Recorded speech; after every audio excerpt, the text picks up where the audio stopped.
Good morning, everyone, and welcome to University Unitarian Church.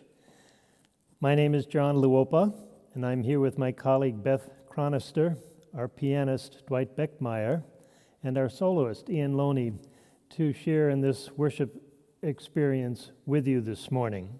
We are coming from sunny Seattle, Washington, where it will be once again 82 degrees today.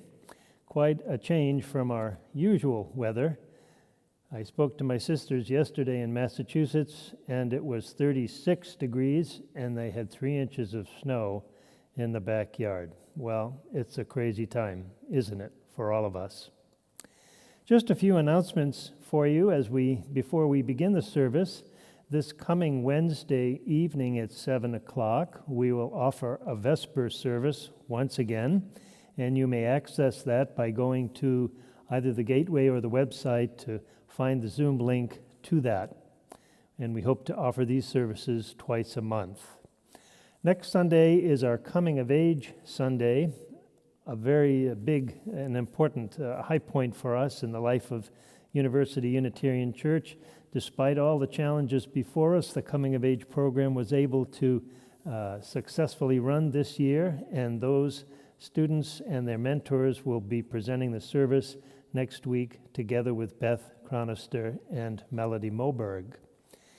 We customarily have on the second Sunday of the month a plate in support of one of the partners in our Social Justice Ministries program. That is going to happen next week instead of today.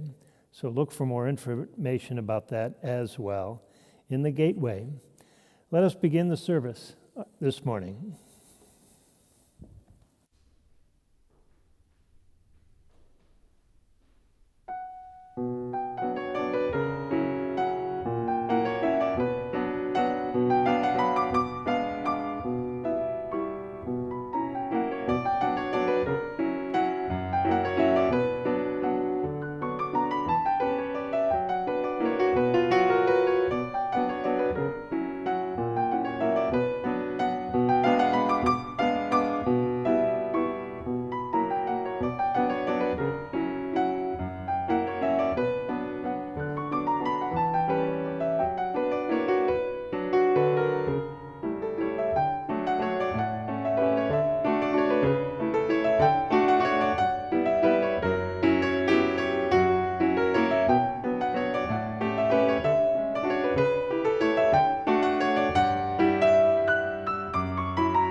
I call us to worship on this Mother's Day with these words from the Reverend Linda Susan Ulrich: "For all the mothers, a blessing."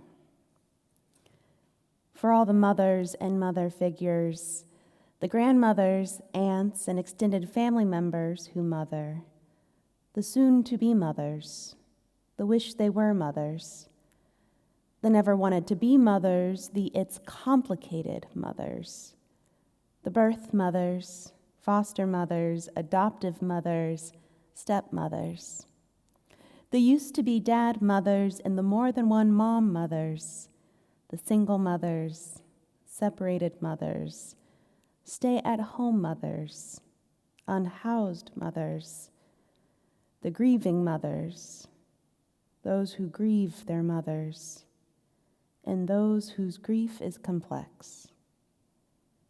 For all the communities that mother, for all who depend on the Great Mother, you are held and beloved. Welcome to worship this morning. Welcome to this worshiping community, University Unitarian Church. Would you please join from wherever you are together on this morning in singing our doxology.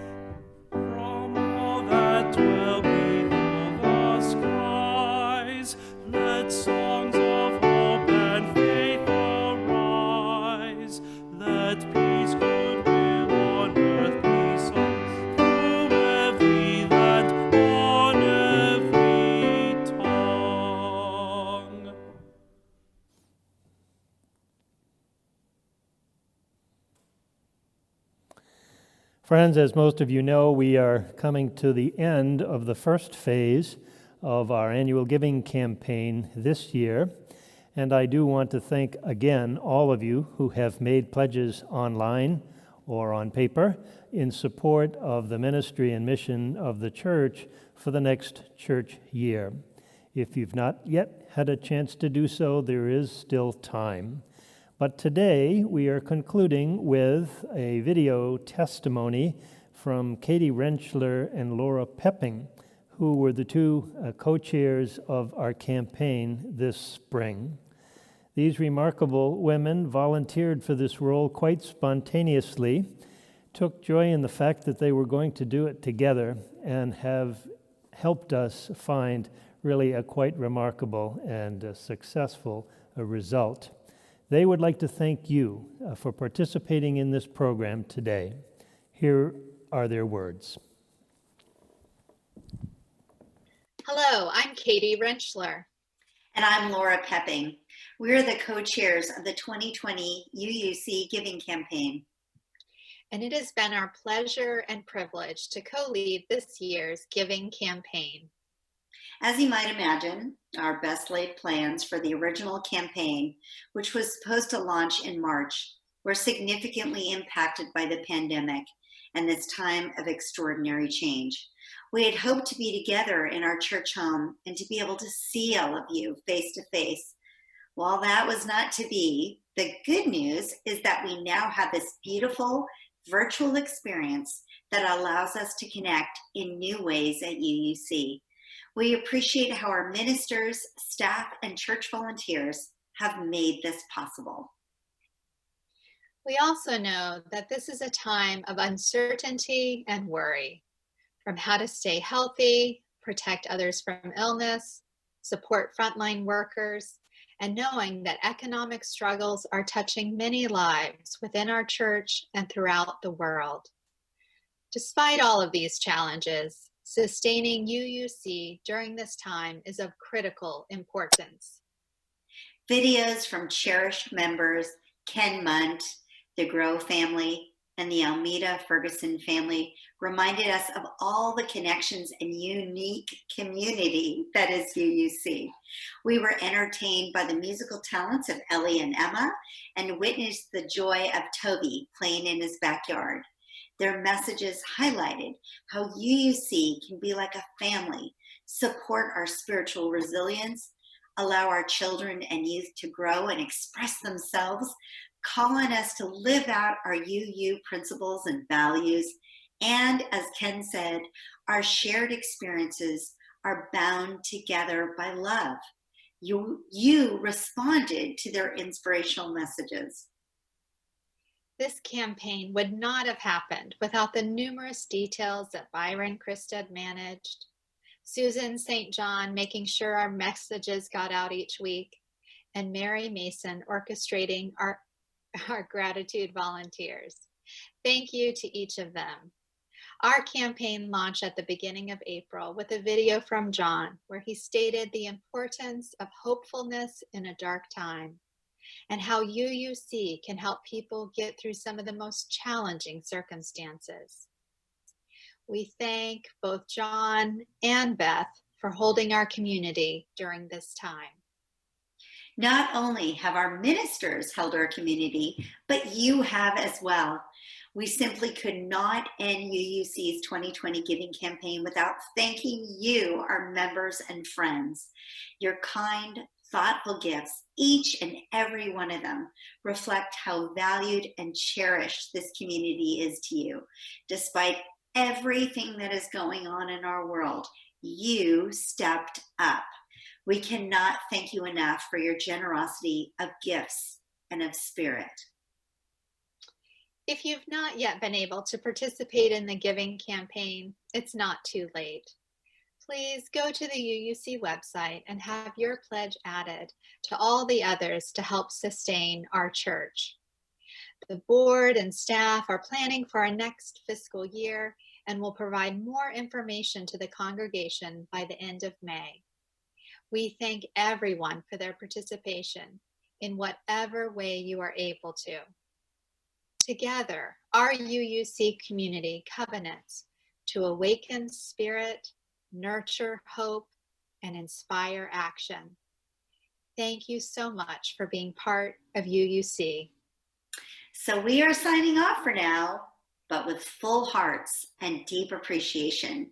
And before I conclude, please allow me to thank Katie Rentschler for being my amazing partner in this effort. Thank you, Katie. Thank you, Laura. It's been a joy.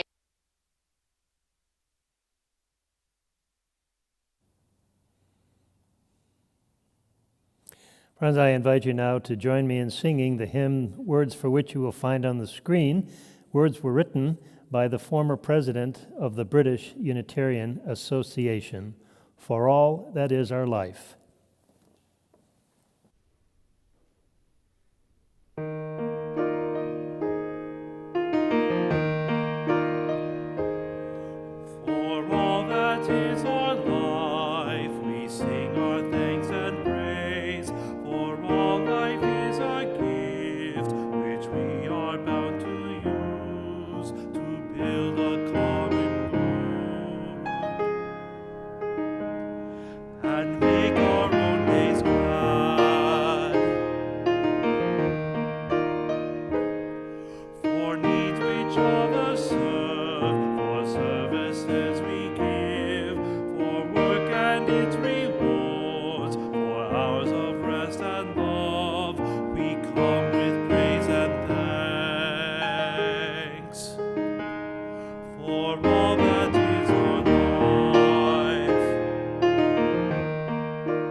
Build the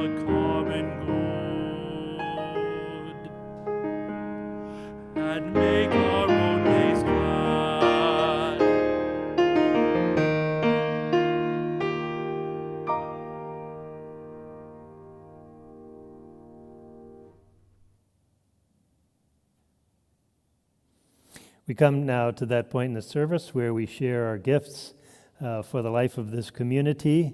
And so before the texting message appears on the screen, and we are fortunate to hear a soloist this morning, I invite you to join me in saying the words we customarily say each week. This church is a community of ourselves. Its energy and resources are our energy and resources. Its wealth is what we share. When we contribute to the life of this community, we affirm our lives within it.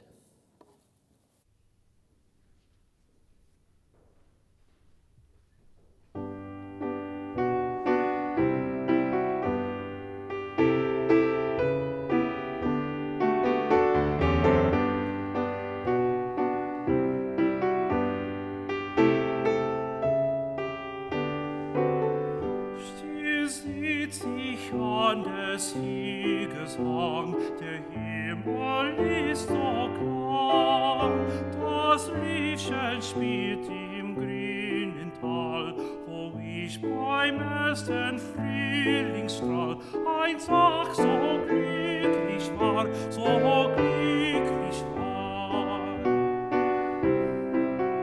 Wo ich an ihrer Seite ging, so traulich und so nah, und tief im dunklen Felsenquell den schönen Himmelblau tell, und sie im Himmel sah, und sie im Himmel sah.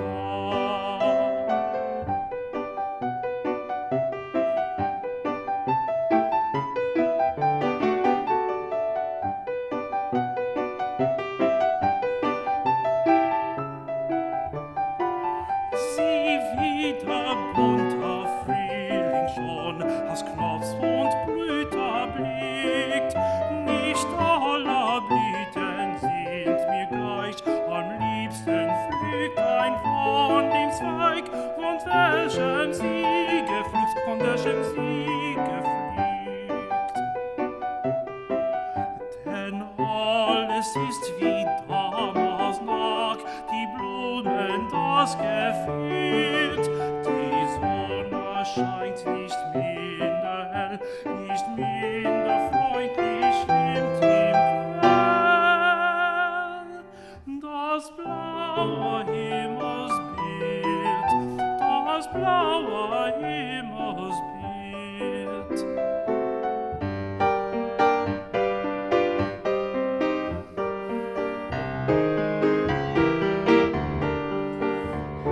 Es wandern muss, ich will und wann, es wechseln Lust und Streit, worüber flieht der liebe Krieg und mir die Liebe bleibt zurück, die Liebe und ach das Leid und ach das Leid.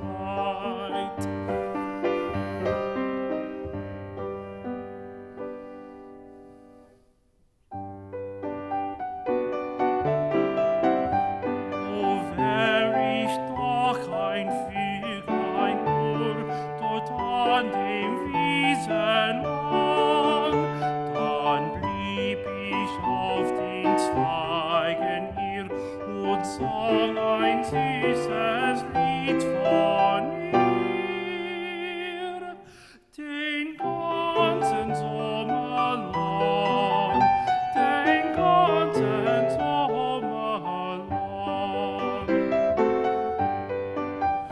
Ich sing von ihr, den ganzen Sommer lang.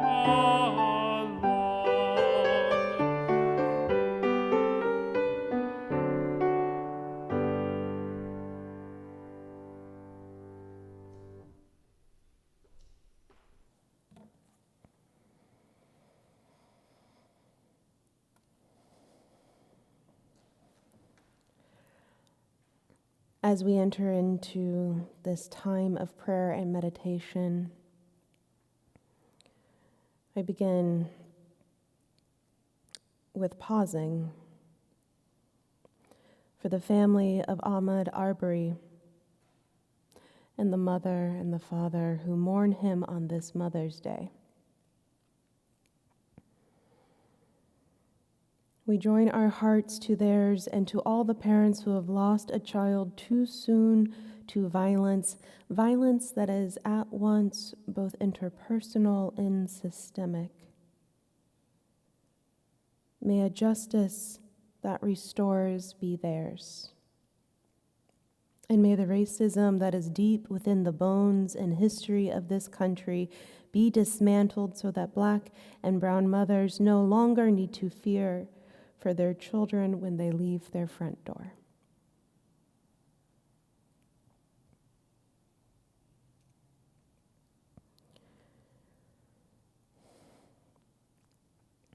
When Hurricane Katrina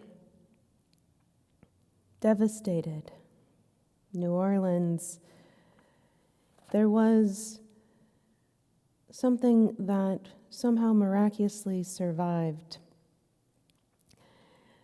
The live oaks that run throughout that city, over 700 of them, of the over 700 of them, only 4 of them died in that storm, which took so much. And they did this because of a number of adaptations, twisted trunks that moved with the wind, leaves that curled up, but most importantly, a root system that ran underground, interlocking with the roots of one another so that they could be strong in their foundation.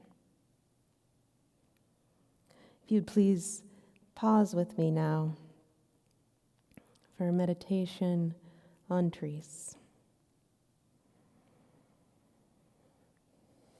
Following your breath,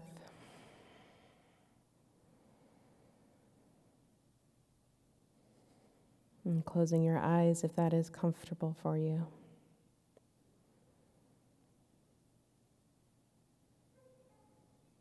And I invite you to feel how the ground is supporting you.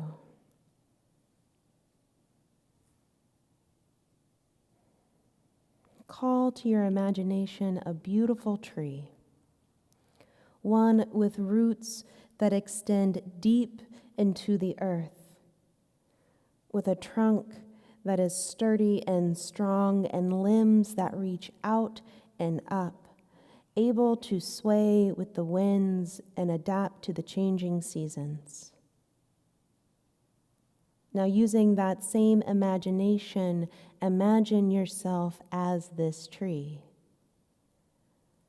breathing into your center as the strong and sturdy trunk, the edges of your body animating toward the sun, and your roots spread out deep and wide, at once fully alive and fully at rest in your body.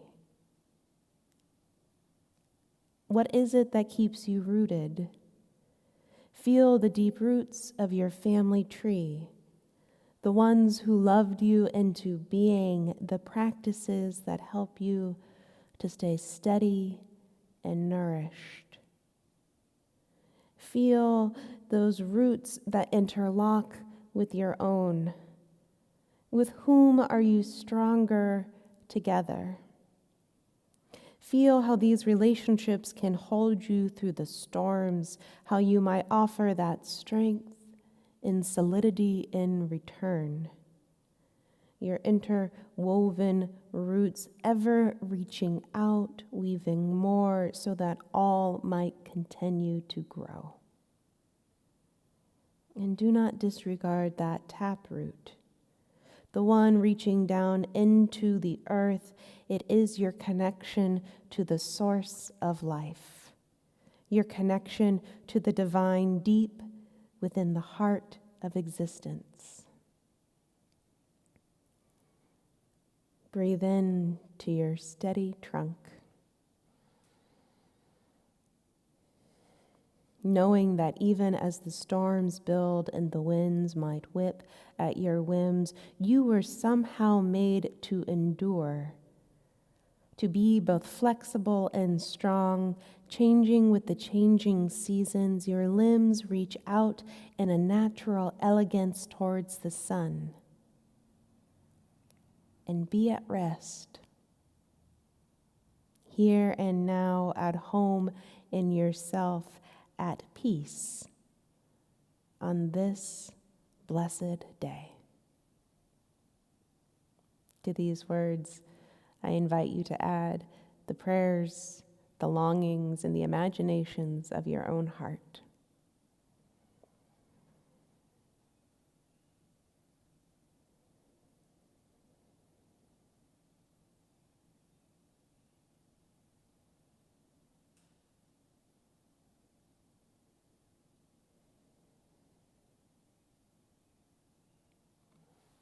Blessed be, and amen.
Is your life more difficult today than it was not so long ago? I think it is, whether you know it or not.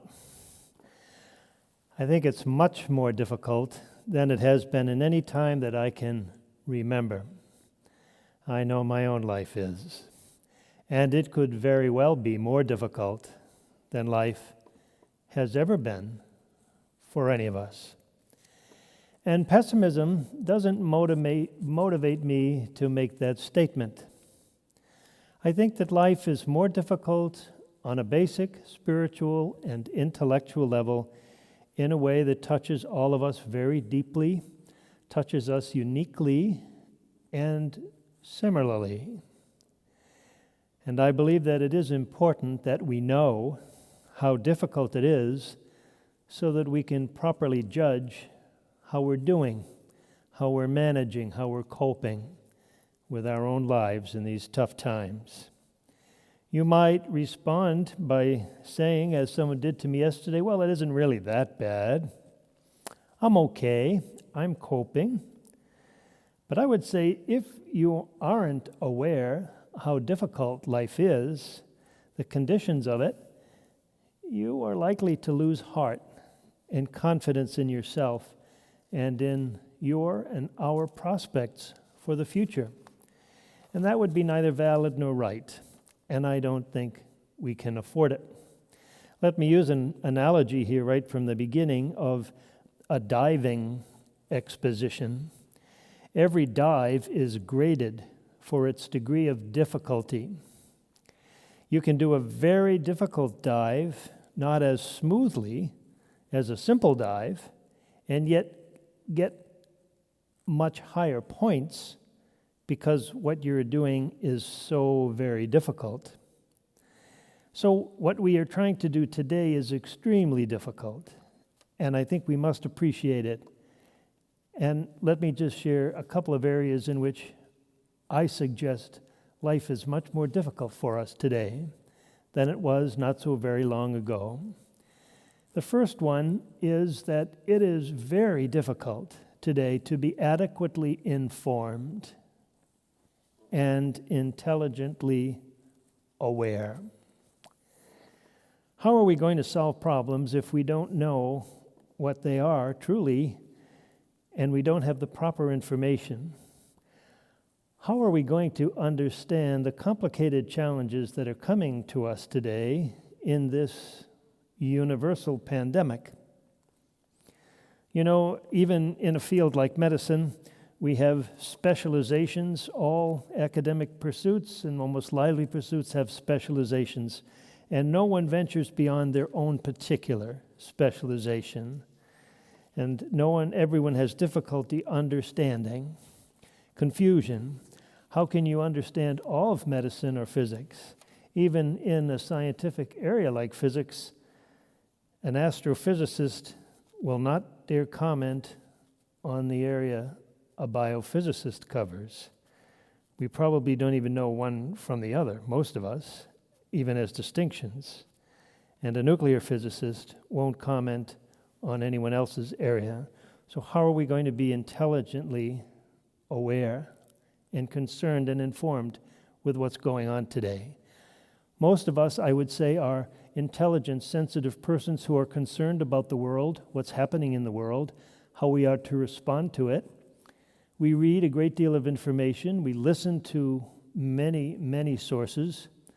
The more that we do that, the more we need to corroborate the information we're getting with other like-minded information, and any information that challenges it, we tend to dismiss. But with all the kinds of information that are available to all of us today, it is very easy for us to see that there could be other people who have a very different understanding of what is going on in the world. And they believe that they are as right as you are and as I am. And I know you're shaking your head right now and you're saying, yeah, but they don't have the truth. I do, they don't. With information overload, should we open? Should we close? Should we support this effort? Should we support that effort? The pandemic will end in the summer. The pandemic won't end for 3 more years. The economy will recover by August 15th. The economy will never recover to the degree that we enjoyed it 6 months ago. We are entering into a great depression. Life will not be as it was before this pandemic. The retail world, the restaurant world, all different. Government, all different. Many small businesses will go under. Great systemic challenges, which we have faced in this country for centuries, rawly exposed now and crying out for resolution. It is difficult to be intelligently aware and well-informed today. We're over our heads, most of us, and that's just one area, you see, just one. I think it's also difficult today to have definitive answers. Most modern persons accept a kind of relativism in almost every field today. There seem to be no established rules, or at least no rules that aren't challenged somewhere. There is nothing that is finally determinable in education, either in its policies or in the ways of teaching. There is nothing finally determinable in any realm of knowledge, whether it be politics or religion or morality or anywhere else. There are no absolutes. There have not been for some centuries. But that situation terrifies many people and drives them back into a more rigid and fundamentalist understanding of the world, old ways of understanding the world, or of understanding the government, or the American experience. There is ferocious reactivity to the fact that there are no absolutes, or so we say. Others who believe that there are believe we are misinformed, you see. Fundamentalisms of every stripe, whether they be religious or political or economic, defy relativism, and we have to live with these people. Some of them are our relatives. They sit at the same table with us, but we may be overrun and swamped and even hurt and destroyed by countervailing points of view, and we cannot pretend that these absolutisms are not there for some people. A very difficult situation, difficult indeed, to have definitive answers and solutions. Third, I think it is much more difficult today to be sensitive, to be a sensitive person. Our sensitivity is our humanity. We must be concerned, and yet it is hard to manage intellectually the variety of pressing problems that are presented to us every day. How are we going to deal with all of the pulls and tugs at our hearts? Only about a week ago, when I was leaving the parking lot here at University Church after a Sunday service recording, I encountered a homeless young man who has been in and out of the life of this congregation for maybe 12 years.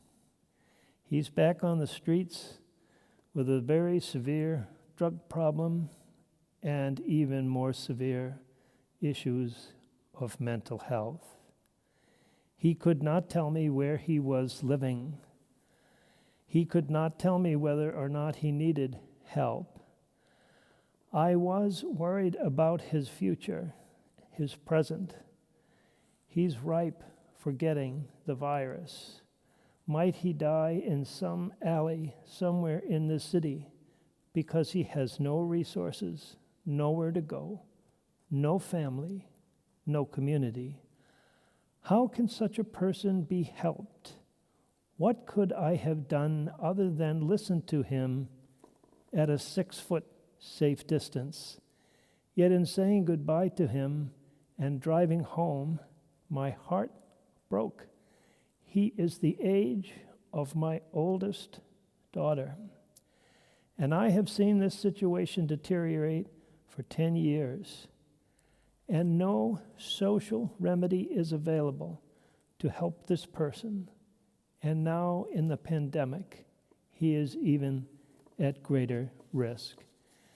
It is hard to be sensitive to this, and yet we cannot not be sensitive at the same time. What kind of person would we be if this did not affect us in some profound way? And yet the response is one of seeming hopelessness, helplessness in the face of it. What could I have done to help him on his way? It is hard to be sensitive today because of the great injustices that the pandemic is exposing, which have always been there in some ways, but we've maybe been too isolated or cushioned so as not to pay attention to them. It's hard to be sensitive today. It's also hard to be in relationship with other people.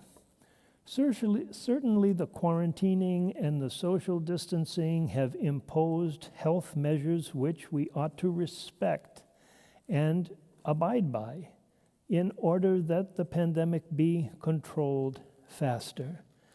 But our interactions with each other now are largely virtual, on the screen. No physical contact. I ran into an elderly parishioner this past week who said to me, "Jon, I haven't been touched by another human being in 4 months. I live all alone. My cat died 6 months ago. I have no physical contact with anyone. Most of my time is spent in my apartment." It's a very strange feeling to think you are a human being and have no one touch you, hold your hand, hug you, look at you, hear you, respond to you. Difficult today to be in relationship with each other. Maybe we are cautious about talking to our neighbors because we're not sure whether or not they are infected. We don't want to get too close to each other in public spaces. I went to the supermarket and an elder was having trouble opening a freezer door, and I asked if I could help her. She said yes. As soon as I did, she sneezed. She turned around rapidly and was full of apologies and trying to convince me that it was an allergy and not the virus. What am I going to do now? It just happened. I said, well, let's go home and wash our hands and do what we need to do, and we'll see how it goes. I hope she's okay. I've been okay. It's hard to be in relationship with each other. And this is a mixed bag. I understand it. Thank goodness for the virtual tools that we have at our disposal. How much more difficult this would be if we didn't have those, at least to have some kind of face-to-face contact and conversation with each other. But it is difficult to be engaged. It's difficult to have a church without any physical relationships, you see. That's another area where it's hard today. It's difficult for us.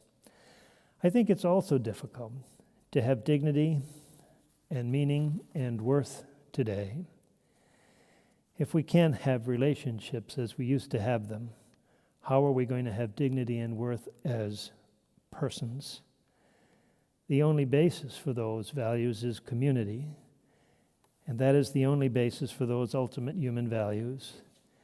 You have to have a community of people who know you, who accept you, where you feel you belong. You are a part of that group.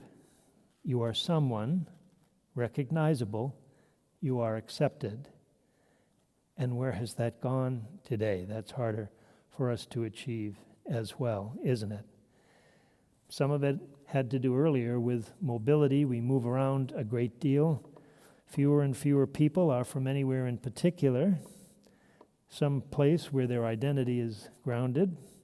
We live in many different places. Where is our dignity as a person if you take only from a community in passing through and are never there long enough to contribute to it or to be concerned about the neighbor who needs a little help? What about families? What constitutes a family today? We used to know. That doesn't mean that we had it right back then. We used to know what a family was, or so we thought. But today, even its notion is disputed in many places. How can we have a community of families? Does a community consist only of persons who contribute to it? And in what way contribute to it? The answer to this question, I think, has very important ramifications, most certainly for the unborn and for the elderly and the unemployed and the immigrant and the disabled and the child. What is our source of dignity and worth today? Where does it come from? Disputed values, and people literally die in the course of settling that argument. Lastly, and I hope you're still with me, and if you're not, I hope you're thinking of something even better, my friends. I think it's very difficult to be religious today.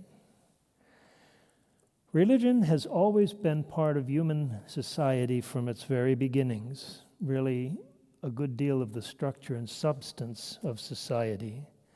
For generations after generations, religion was there, but now so much of it is gone.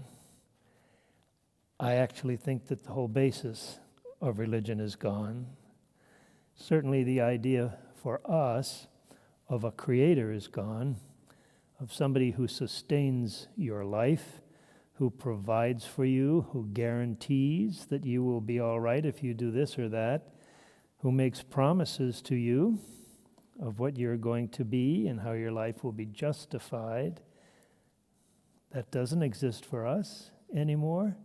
It doesn't exist for many millions of people in this country. Think of the enormous gap if you take that out.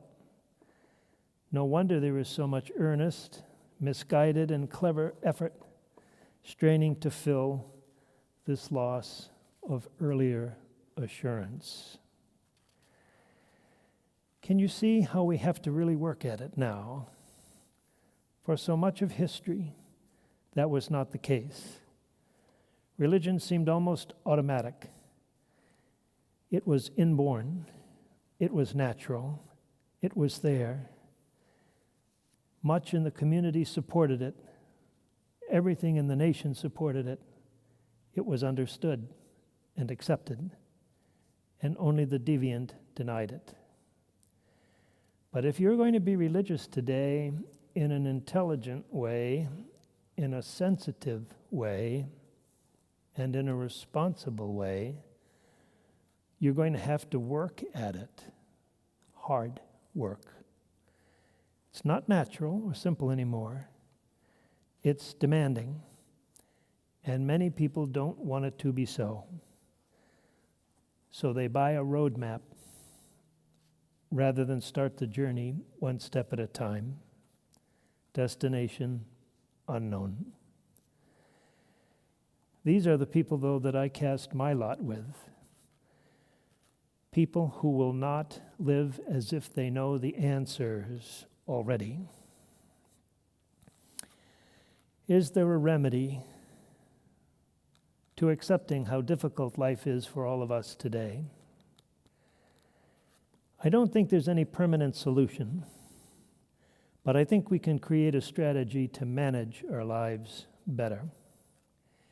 And it includes two things. The first is the recognition that you are not alone. As a matter of fact, there are many more people just like you all over the world. And every one of us is in over our heads, struggling to cope and to manage.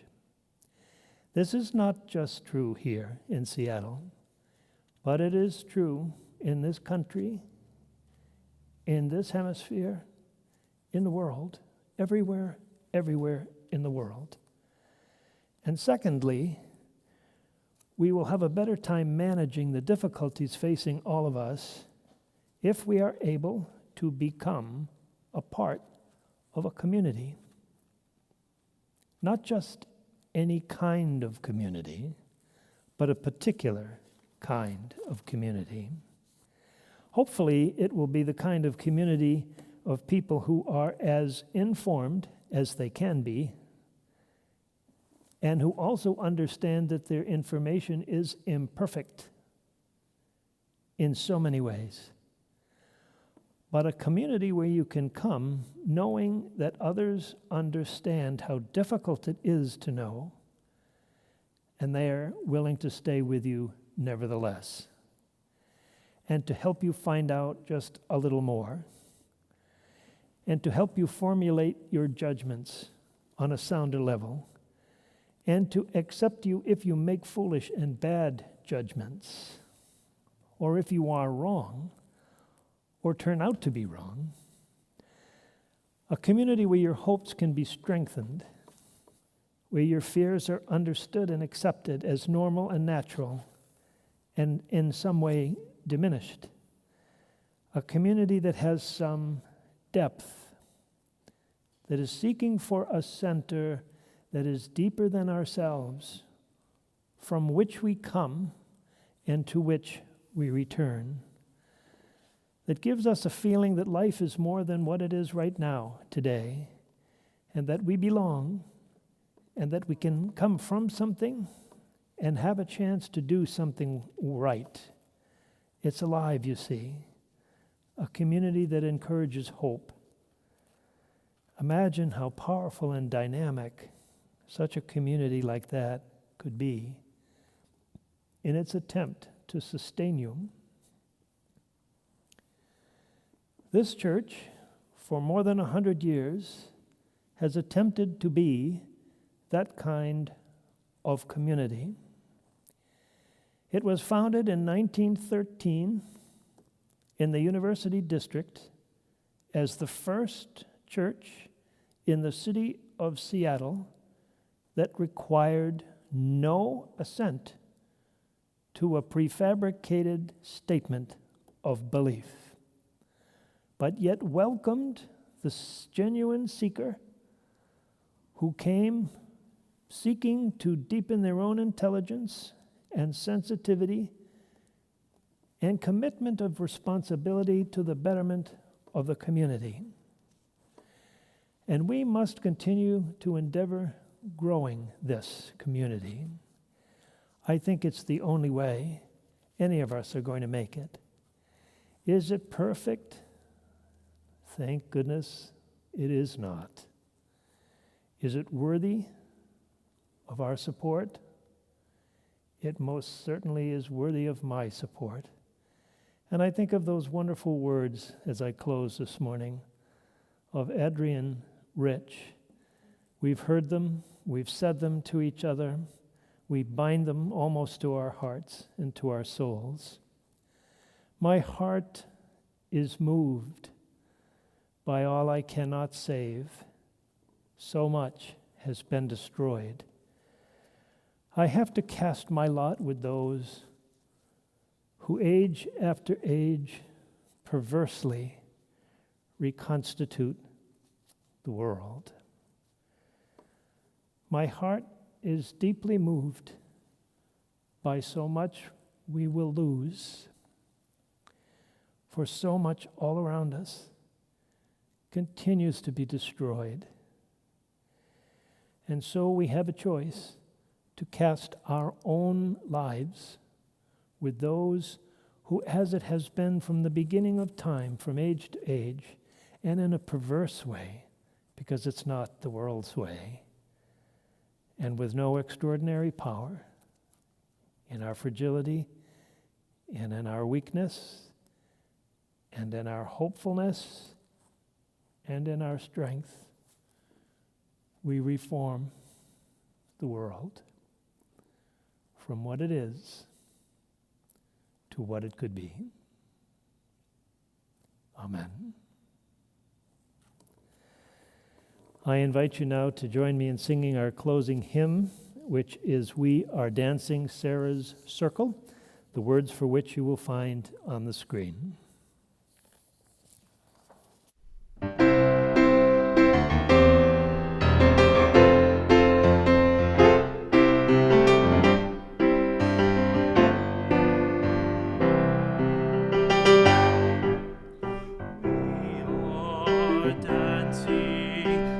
Sarah's circle.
If you see God, may God be with you.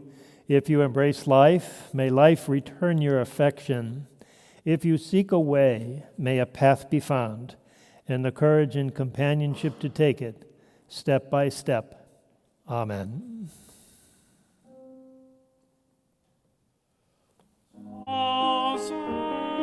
Bois solitaire et des ombres, je me promenais en l'autre jour. Un enfant qui dormait l'ombre, c'était le redoutable amour. C'était le redoutable amour. J'approchais sa beauté, me flatte, mais je défais mon défier, mais je défais mon défier. Il levait les traits d'une ingrate que j'avais juré d'oublier, que j'avais juré d'oublier. Il avait ta bouche vermeille, le tien aussi frais que le sien. Un soupir m'échappe, il s'éveille, il s'éveille. L'amour s'est réveillé derrière, l'amour s'est réveillé derrière.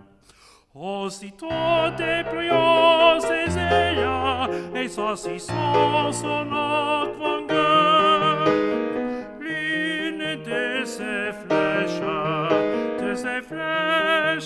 criait là.